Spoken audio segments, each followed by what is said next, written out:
making their way down, I'll lead you in prayer. Let's pray. Lord God, thank you for this incredible time of year, for this beautiful weather. But thank you more so for this opportunity that we have to meet in the center of the city, in the Cineplex, to hear a message from you. And Lord, you know we need it. And so I pray that through your word this morning and through your servant, that you would give us something to take away and something to share with the people that we love in your world. And we pray that you be glorified in all that we do, think, and say. Amen. Well, last week I explained why we do... Well, I better move this. That's a hazard. Explain why we do this look at movies in the summertime in this blockbuster series. And if you want the full answer for that, you're going to have to check out the website, because you can see the PDF of the message. You can watch the YouTube clip for the sermon last week, the message last week. But in short, essentially why we do this series in the summertime, why we look at different films from the past year, is to equip you to engage the culture that you're in. Our summer blockbuster series is one way that this church engages the culture that we live in. And another question that's important that relates to this series is, well, how do you pick the films that you feature? In other words, how do you pick your flicks? And you might think it's like throwing darts at a movie title on a dartboard, but it's far less random than that. In fact, we get together with a team of no less than 4 people, and we evaluate all the movies of the previous year based on 2 primary categories. And I want to share that with you. And I guess by the end of the summer, you'll be able to determine how we did. The first category that we look at is, what is good art? What's good art? In other words, what movies were done so well that the critics and the experts recognize that, and thereby accorded to those movies or bestowed on those movies different awards like Oscars and so forth. And movies from our list this summer that meet that good art category would be the movie Up, which was the opening movie of this series, which was nominated, or actually received the award as the best animated film, full-length film of the past year. Invictus, which we'll be looking at in a couple of weeks, which received the award for Best Director. Crazy Heart, which is going to be in mid-August, where Jeff Bridges got the award for Best Actor of the past year. And then next week's movie received 2 significant awards. It got the Best Motion Picture of the Year, and it also got the Best Actress. And that movie that we're looking at next week is called The Blind Side, one of my favorite movies from the past year. So we look at what's good art. Second, we look at what's popular. What movies were popular? What movies sold out? What movies did people go to, sometimes in spite of what the critics and experts said?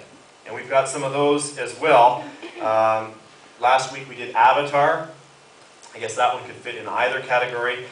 New Moon would fit in what's popular among certain segments of our population.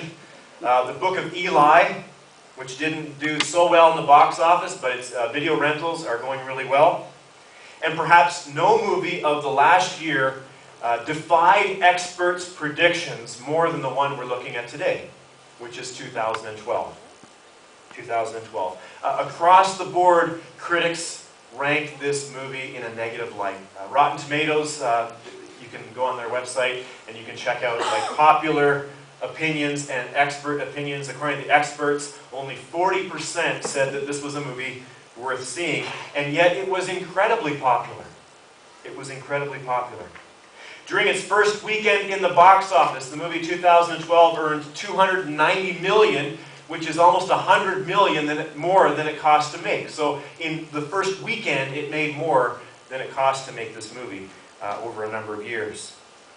And to date, the movie has earned $770 million worldwide, which puts it position number 9 in the top 10 disaster movies of all time. And so the critics, the experts, the professionals were down on 2012, and yet people came out in droves anyway. So what's up with that? I mean, you and I, when we see things happen like this in our culture around us, we need to be asking that question. What's this mean? What does it indicate? I mean, think about it this way. If you were in the market for a new car, And the car that you were looking at, called the Lameno Money Pit, all right? This is original stuff, by the way. The Money Pit car that you were looking at was the same price as all the same models in other car companies, but experts were giving it the worst ratings. Would you buy it? Of course not, right? You'd know that it wouldn't be worth it, and yet moviegoers deemed 2012 worth it in spite of what the experts were saying. They said it wasn't worth your money. And here's why I think that 2012 was so popular. 2012 capitalized on something that's happening in our culture, which you can call 2012 millenarianism. 2012 millenarianism, which is a fancy way of basically saying that many people in our world today, at this time, are concerned that the world is going to end. Many people in our world today think that life as we know it is going to come to an end based on various predictions by Nostradamus and by Mayan calendars, and on the list goes. So this movie basically saw something that was happening, and it dovetailed into that, and it made a lot of people a lot of money. Not me, but a lot of other people a lot of money. But it's not the end of the world, is it? It's not the end of the world. That's what we tell ourselves, isn't it? When we burn the toast, when we spill our juice, when we get a D on a project at school, we say it's not the end of the world. And we always have that hope that no matter how bad it is today, tomorrow we can wake up, it'll be a new day, we'll get a clean slate. It's not the end of the world. And even if it is the end of the world, there's still a bright side. That burnt toast isn't going to matter because we're toast. Yeah. And that D doesn't matter anymore either, does it? Jackson Curtis, the main character in our movie today, who's a part-time novelist and a full-time chauffeur, isn't thinking about burnt toast of any kind as this movie gets underway.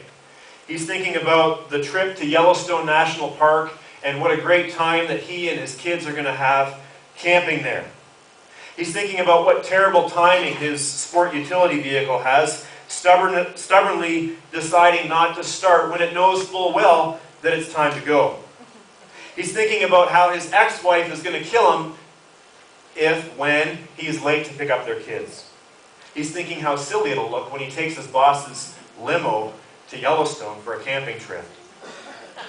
At least it's not the end of the world, right?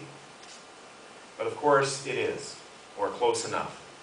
For at that very moment in Washington, D.C., a handful of clued-in politicians are putting their heads together to come up with a plan to address the natural disaster to end all natural disasters. The Earth's core is heating up, and in a matter of days, it's going to turn Yellowstone's Old Faithful into Old Vengeful,